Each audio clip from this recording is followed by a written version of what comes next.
Selamat siang teman-teman. Maaf hari ini saya tidak bisa hadir untuk kuliah online. Maka saya akan mengirimkan video ini untuk pembelajaran namanya evaluasi pemasaran melalui media sosial. Jadi memang tidak dapat dipungkiri bahwa media sosial untuk pemasaran pada akhir-akhir ini memang lagi digandrungi banyak perusahaan. Bahkan perusahaan besar pun itu sekarang menggunakan media sosial. Contoh dari Gudang Garam pun sekarang meskipun itu dilarang untuk mengiklan di TV ataupun di YouTube karena rokok itu berbahaya bagi anak-anak kecil atau kesehatan kita, sekarang dari perusahaan Gudang Garam pun juga sudah mulai menyasar namanya di media sosial. Nah, kalau jenengan tahu biasanya banyak iklan-iklan itu yang berbau rokok tapi disamarkan, contohnya dari Intersport. Itu juga buah atau dalam akhir-akhir ini itu namanya pemasaran dalam media sosial seperti itu. Nah, kenapa kok harus ada evaluasi? Ya karena supaya bisa untuk mengambil keputusan secara tepat. Apalagi dari banyak platform itu juga sudah menawarkan namanya ada insight atau sudah ada data yang real. Nah, itu termasuk sebuah keunggulan bagi pengguna media sosial seperti itu. Terus selanjutnya, bentar saya besarkan dulu.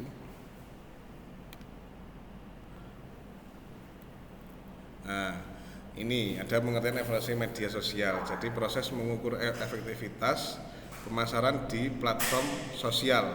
Tujuannya adalah mengukur performa. Terus yang kedua return of investment atau ROI dan perilaku audiens. Jadi kita bisa tahu bagaimana perilaku audiens yang kita tuju.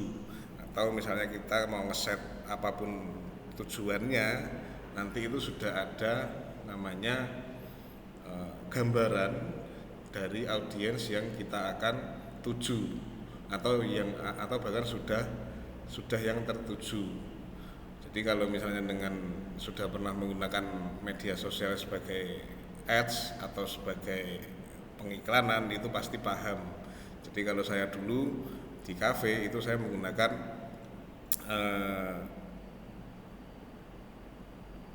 harga di Instagram Ads itu yang 200.000 untuk 1 minggu penayangan. Nah itu kita di situ sudah ada average-nya, kita akan mendapatkan penonton atau pemirsa itu sejumlah berapa. Misalnya kalau 200.000 dalam 1 minggu, kita akan mendapatkan dalam satu konten itu kita akan mendapatkan misalnya ada 30.000 penonton yang akan melihat konten kita. Impact-nya apa?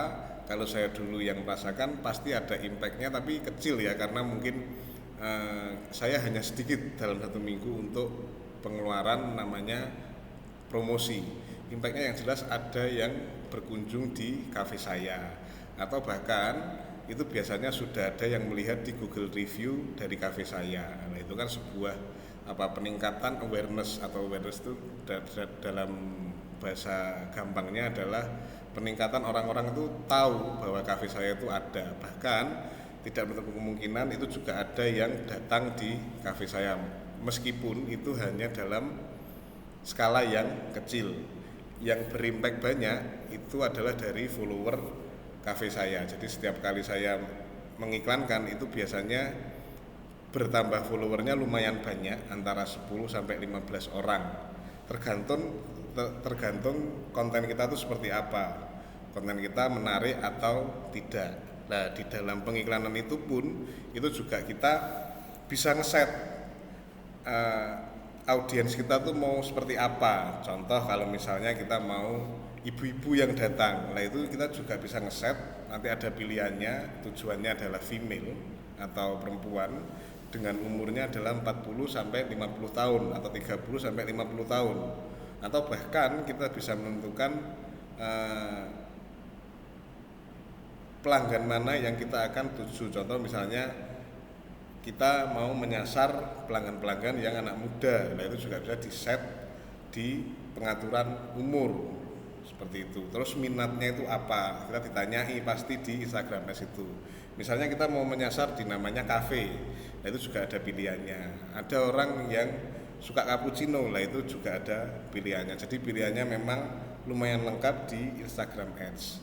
Nah, terus tujuannya dari itu juga namanya menurunkan atau mengaktivitaskan namanya biaya pemasaran. Kita jadi tidak perlu gebyahuyah atau kita tidak perlu sembarangan untuk mengatur uang kita tuh mau digunakan untuk apa dalam promosi. Jadi lebih enaknya adalah kita bisa lebih sempit untuk menentukan tujuan pelanggan kita atau audiens kita itu seperti apa. Jadi efeknya pasti nanti itu performa kita juga lebih jelas atau tingkat tingkat kejelasan dalam kita menyasar sebuah pelanggan atau audiens itu lebih jelas seperti itu. Sedangkan return of investment, jadi kita bisa tahu berapa anggaran yang kita keluarkan untuk kita mendapatkan penghasilan yang kita mau. Contoh kalau di sini, jika Anda mengeluarkan 1 juta untuk iklan Instagram dan hasilnya menghasilkan keuntungan 1.500.000 atau mendapatkan pendapatan sebanyak 1.500.000, berarti keuntungan bersihnya adalah 500.000. Nah, di mana itu bisa dikatakan 50% dari ROI kita atau dari investment kita yang kita keluarkan itu berapa, seperti itu.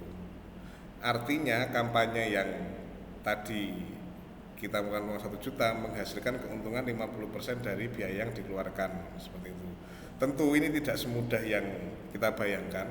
Apabila kita mengeluarkan 1 juta akan mendapatkan 50% itu tidak. Kita harus namanya riset dulu. Dulu saya juga mulai dari 30.000, 50.000, 100.000 sampai akhirnya 200.000, yang terakhir itu sampai 400.000 karena saya mendapatkan impact yang sangat bagus.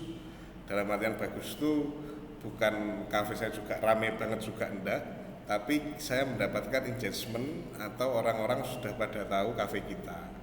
Nah, di Google pun itu juga bisa kita mengetahui berapa orang yang melihat lokasi di Kopi Jaya, seperti itu. Di Google pun juga ada namanya Google Review. Nah, itu kita juga bisa melihat komplain ataupun review bagus dari usaha kita, biasanya seperti itu. Oke, lanjut. Nah, alasan evaluasi itu sangat penting, kenapa? Ya, yang tadi saya sebutkan itu bisa mengurangi biaya tidak efektif. Jadi kita lebih langsung tepat sasaran, kita mau menyasar audiens yang mana. Itu adalah kelebihannya nomor 2, yaitu mengurangi biaya tidak efektif. Yang nomor 1 menentukan strategi tepat sasaran. Jadi ini sepertinya berkelanjutan. Habis menentukan strategi tepat sasaran, akhirnya kalau kita sudah tepat sasaran, kita tidak ada kesempatan untuk membuang uang untuk fokus yang lainnya. Jadi akan berkurang namanya biaya, seperti itu. Terus yang ketiga, untuk evaluasi kenapa penting, karena bisa meningkatkan engagement. Engagement ini biasanya berupa komen, like, dan share. Bahkan engagement itu biasanya berupa follow di media sosial kita. Sedangkan konversi itu melakukan pembelian, klik tautan, ataupun pembalasan direct message. Maksudnya pembalasan direct message biasanya audiens kita yang akan mengirim pesan ke kita untuk menanyakan sebuah produk ataupun tempat yang kita bikin. Kalau misalnya kafe, kalau misalnya jasa, akan menanyakan jasa kita apa yang dijual, seperti itu. Nah, ini komponen evaluasinya itu ada reach dan impression. Kalau misalnya di Instagram itu biasanya audiens kita tuh berupa sebanyak apa, yaitu reach dan impression. Dan itu dari mana aja yang melihat video kita. Kebetulan saya dulu itu hanya menyasar daerah itu hanya di kota Kediri saja. Jadi data yang ada ya dari sekitar Kediri saja, karena saya memang tidak mau mulu-mulu untuk orang-orang itu dari luar kota itu nge-reach atau menjangkau lokasi saya. Jadi memang itu harus kita memang tetap harus survei mana yang lokasi ataupun audiens yang kita mau tuju. Nah, seperti itu. Jadi sebenarnya kayak Instagram, kayak TikTok itu hanya mempermudah untuk kita promosi. Apalagi kalau kita berjualan barang, kita tidak hanya dari pasar lokal saja yang kita tuju, tapi dari banyak berbagai lokasi kita pun juga bisa tuju seperti itu. Nah, terus kayak engagement dan engagement rate ini memang penting karena dengan kalau yang saya tahu di media sosial semakin tinggi engagement dengan follower ataupun dengan pengikut lah itu semakin kita banyak konten kita akan FYP atau konten kita akan banyak disebar oleh orang-orang. Nah, itu biasanya berupa share juga. Ini yang paling penting, selain komen dan like, kita juga share. Jadi dengan banyaknya share, maka semakin banyak orang yang tahu bahwa kita membuat konten atau perusahaan kita itu ada. Sedangkan CTR atau conversion rate ini biasanya berupa jumlah klik. Jumlah klik ini juga bisa jumlah tayangan. Ini ada rumusnya, yaitu jumlah klik dibagi jumlah tayangan atau impression dikali 100. Itu jumlah klik itu biasanya kalau jenengan tahu di Instagram itu ada ads-nya, itu biasanya kita swipe. Nah, kadang itu swipe itu bisa untuk ke laman kita ataupun langsung menanyakan produk itu ada atau tidak, harganya berapa juga ada. Jadi nanti di Instagram ads itu bisa disetting bahwa kalau misalnya kita tinggal swipe up ke atas itu bisa masuk ke laman ataupun ke link yang pengen kita tuju. Kadang kalau orang-orang biasanya kalau di swipe up itu akan menujunya ke direct message ataupun ke Google Maps, biasanya seperti itu. Terus yang selanjutnya itu ada namanya sentimen analisis, yaitu emosional seseorang biasanya ditandai dengan berupa good review atau bad review. Tapi kalau ini termasuknya adalah di kualitatif atau analisis kualitatif. Sedangkan analisis kuantitatif itu berupa angka, jadi sudah pasti. Itu berupa apa? Ya berupa dari analisis dari mesin pencarian atau mesin yang dibuat dari media sosial sendiri atau platform sendiri-sendiri. Biasanya seperti itu. Nah, kalau yang sentimen analisis itu adalah emosional seorang berupa good review maupun bad review. Lah ini kan belum tentu dibuktikan karena sukanya seseorang dan tidak sukanya seseorang itu juga tidak bisa diukur. Kadang ada kita sudah menyampaikan atau kita sudah melayani seseorang itu dengan baik, tapi audiens atau pelanggan kita itu juga kurang puas. Padahal kita sudah melakukan SOP yang benar. Biasanya seperti itu juga ada. Jadi ya memang kalau kualitatif itu susah diukur, tapi kita juga perlu namanya analisis kualitatif.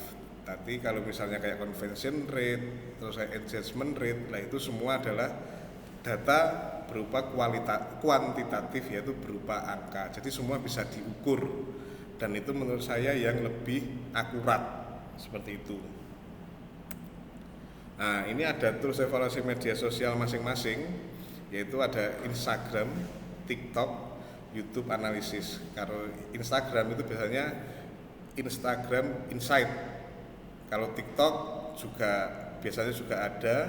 Sedangkan YouTube analisis itu biasanya berupa watch time-nya berapa, terus subscriber-nya berapa. Nah, itu bisa menjadi pertimbangan juga untuk orang biasanya melakukan iklan. Nah, sekarang juga banyak orang mau endorse kita atau kita sebagai pengusaha mau endorse seseorang, itu pun juga kita harus melihat, biasanya kita melihat berapa insight-nya, berapa engagement-nya dalam satu kali post, itu ada berapa yang komen, ada yang berapa like, ada yang berapa share. Lah itu mencerminkan bahwa kalau misalnya itu semua rame, ya berarti akun itu baik atau bagus untuk media promosi. Bahkan kalau misalnya kita mau melakukan sendiri juga bisa di media sosial seperti itu. Sedangkan Google Analytics itu untuk traffic website. Jadi ini biasanya untuk klik website supaya menjaga website kita itu berada di atas pencarian terus.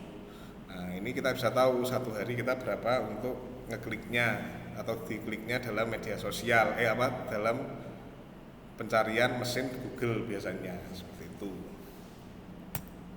Nah, ini tadi saya jelaskan. Itu ada metode kuantitatif, kualitatif, benchmarking, dan ROI analisis. Seperti itu. ROI analisis itu tadi yang saya sebutkan. Kita mau buang uang berapa untuk promosi, maka kita harus mendapatkan lebih dari uang yang kita pakai untuk promosi. Seperti itu. Nah, enaknya kalau data kuantitatif semua itu bisa diukur. Kalau kualitatif itu biasanya tidak bisa diukur karena berkaitan namanya kesukaan dan tidak suka. Nah, itu memang susah untuk diukur ya. Kalau kuantitatif kita berdasarkan angka, berdasarkan data. Jadi kita dapat menentukan secara tepat untuk strategi selanjutnya itu apa. Seperti itu. Nah, ini langkah-langkah evaluasi. Yang pertama yang jelas itu ada menentukan tujuan kampanye. Jadi tujuan kampanye itu untuk apa? Untuk pembelian juga bisa, untuk mengenal barang kita juga bisa, untuk engagement juga bisa, untuk customer loyalitas juga bisa. Nah, jadinya kita tergantung apa yang pengen kita tuju. Kalau kita mau meningkatkan awareness, ya kita harus menentukan KPI-nya secara awareness. KPI itu Key Performance Index, atau poin-poin yang kita harus evaluasi itu apa, atau yang poin-poin untuk menuju awareness itu supaya naik, itu ada poin-poinnya untuk menuju itu apa, seperti itu. Ada engagement, konversi, dan customer loyalty. Terus yang selanjutnya ada mengumpulkan data. Nah, ini mengumpulkan data setelah kita sudah tahu tujuannya apa, menentukan KPI-nya apa, kita harus mengumpulkan data supaya nanti data itu menunjang untuk tujuan kita mau gimana. Nah, setelah kita melakukan ini, berarti kan kita harus ngepost di media sosial sebagai promosi. Nah, itu ada namanya analisis dan insight-nya itu bagaimana. Jadi kira-kira kalau dari insight itu kita sudah sesuai atau belum sama yang kita mau atau yang kita fokus itu apa. Nah, kalau belum ya berarti sudah pasti ada yang salah dari konten jenengan atau konten para perusahaan. Memang itu tidak bisa sekali post kita akan laku keras, itu tidak akan bisa. Ya kadang ada yang bisa kalau memang konten kita tuh benar-benar menarik. Maka pentingnya dari konten yang menarik itu untuk menarik namanya customer supaya membeli di produk kita atau menggunakan barang jasa kita. Seperti itu. Memang saya kalau dulu memang agak susah karena saya tidak tahu bahwa dasarnya untuk media sosial itu seperti apa. Jadi saya tidak paham algoritma itu seperti apa, konten yang lagi booming itu apa, saya tidak mengikuti. Jadi memang kurang efektif. Jadi kalau memang di media sosial yang mengiklan, itu memang kita harus benar-benar paham apa tujuan kita, apa yang relate di sehari-hari kita, apa yang relate lagi booming di media sosial, seperti itu. Nah, setelah kita keluar dari analisis dan insight, itu ada namanya laporan dan rekomendasi. Jadi setelah kita mengiklan semua itu, kita harus melakukan namanya evaluasi agar tidak terjadi, apabila ada kegagalan itu tidak terjadi di kemudian hari. Nah, apabila itu berhasil, berarti kita harus meneruskan namanya konten tersebut. Nah, seperti itu. Itu pentingnya evaluasi. Kalau ada evaluasi, maka diharapkan ya tidak ada namanya kesalahan-kesalahan yang lalu atau kesalahan yang di kemudian hari, sehingga tidak harus mengulangi dan mempermurah namanya budget dalam promosi, seperti itu. Nah, ini ada indikator per platform juga beda-beda. Kalau Instagram itu ada reach, save, real watch time. Nah, sedangkan TikTok itu ada completion rate, share rate, dan YouTube itu ada watch time dan subscriber growth. Nah, jadi sendiri-sendiri. Maka kalau misalnya kita mau endorse seseorang pun itu juga harus melihat dari indikator per platformnya ini, seperti itu. Nah, ini ada studi kasus brand kuliner, masalahnya adalah engagement rendah, terus evaluasinya engagement rate-nya hanya kurang dari 2%. Nah, perbaikannya pasti harus membuat konten namanya storytelling dan video behind the scene, karena namanya storytelling itu sedikit banyak akan menggugah namanya emosi seseorang. Ya, jenengan semua pasti tahu di media sosial seperti apa sekarang.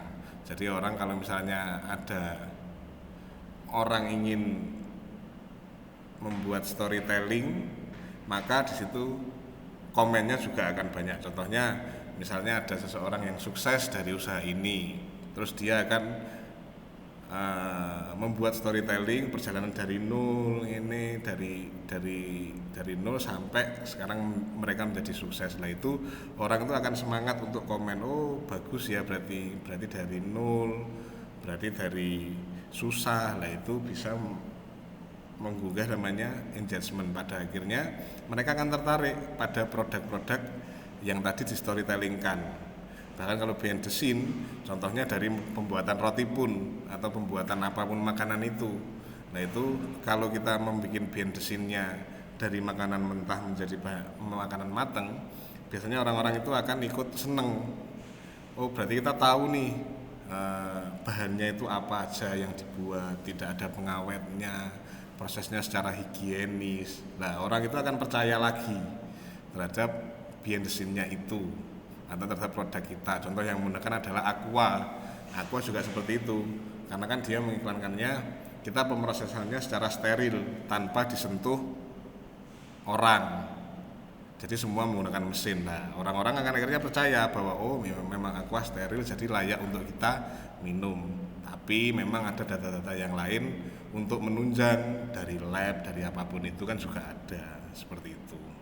Tapi setidaknya kalau ada video storytelling atau behind the scene, orang-orang itu akan tahu produk jenengan itu seperti apa, kayak gitu. Nah, hasilnya engagement naik 78%. Nah, seperti itu. Terus studi kasus e-commerce fashion. Jadi masalahnya adalah konversi rendah. Jadi evaluasinya CTR tinggi namun sales rendah. CTR tadi yang di awal itu klik link atau klik tautan, atau kalau di e-commerce itu biasanya kita ngeklik laman seseorang tapi kita tidak beli. Lah kesalahannya biasanya itu di landing page-nya kurang menarik biasanya. Jadi caranya evaluasi adalah cara perbaikan adalah untuk optimasi dari landing page tersebut. Hasilnya adalah conversion naik menjadi 25%. Seperti itu. Tantangan evaluasi dari media sosial atau tantangan dari media sosial dalam promosi adalah yang jelas perubahan algoritma yang tidak bisa kita tebak. Lah, memang terkadang pun kita mau ngupload konten seperti apa, kalau gak waya FYP ya pasti tidak akan FYP. Lah, itu memang kadang ada yang bilang itu tergantung dari namanya jam upload atau konten kita seperti apa, relate tidak konten kita terhadap orang-orang yang sekarang sukai, seperti itu. Nah, terus yang kedua biasanya algoritma itu bisa dikejar itu dari namanya hashtag. Itu kalau pengalaman saya di TikTok dan Instagram itu biasanya kita bermain hashtag itu akan orang banyak yang melihat, atau bahkan dari caption kita itu juga bisa antara menarik dan tidak menarik, maka akhirnya orang malas melihat ataupun skip aja langsung, seperti itu. Terus yang kedua adalah tidak konsisten.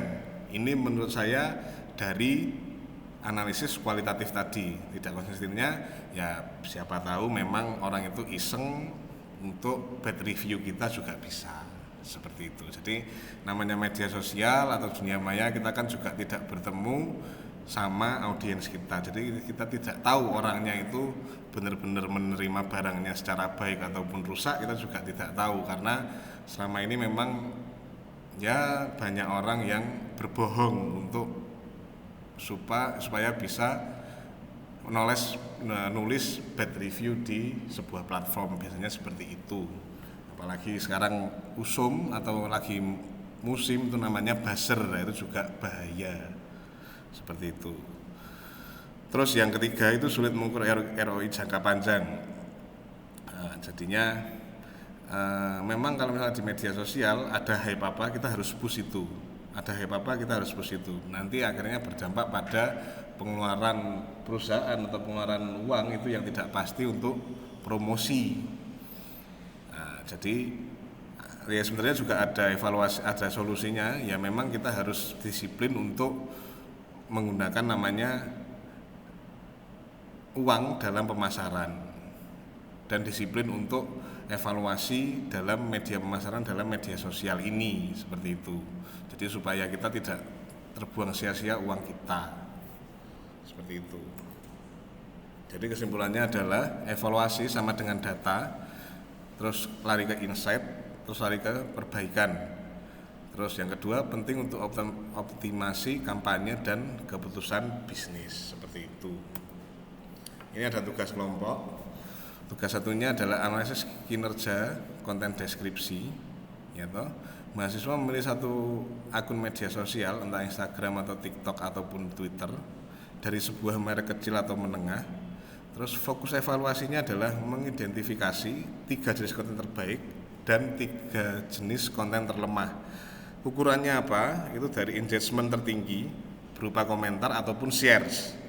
Nah, itu juga bisa. Dari penonton pun juga bisa, seperti itu. Nah, terus tugasnya apa? Ya menganalisis kenapa konten itu bisa naik dan bisa turun. Nah, apalagi kalau misalnya konten itu jelek pun itu gara-gara apa? Misalnya berdasarkan elemen visualnya yang kurang, atau kontennya kurang menarik, ataupun captionnya yang kurang menarik, ataupun waktu unggahnya yang kurang, atau waktu unggahnya yang tidak pas. Kadang kita pun mau ngupload jam 10 malam itu juga tidak ada yang lihat. Jadi memang harus pas waktu unggahnya itu jam berapa. Tapi kalau misalnya di Instagram itu tidak ada waktu unggahnya, itu juga bisa dengan evaluasi dari namanya kontennya itu bagaimana, apakah kurang menarik atau kata-katanya juga kurang menarik, lah itu juga bisa seperti itu. Atau misalnya kontennya kurang relate terhadap kehidupan sekarang, itu juga bisa seperti itu. Oke, sudah selesai. Terima kasih teman-teman untuk hari ini. Maaf saya sekali tidak bisa mengajar. Nanti absen saya buka melalui Siakat. Terima kasih teman-teman.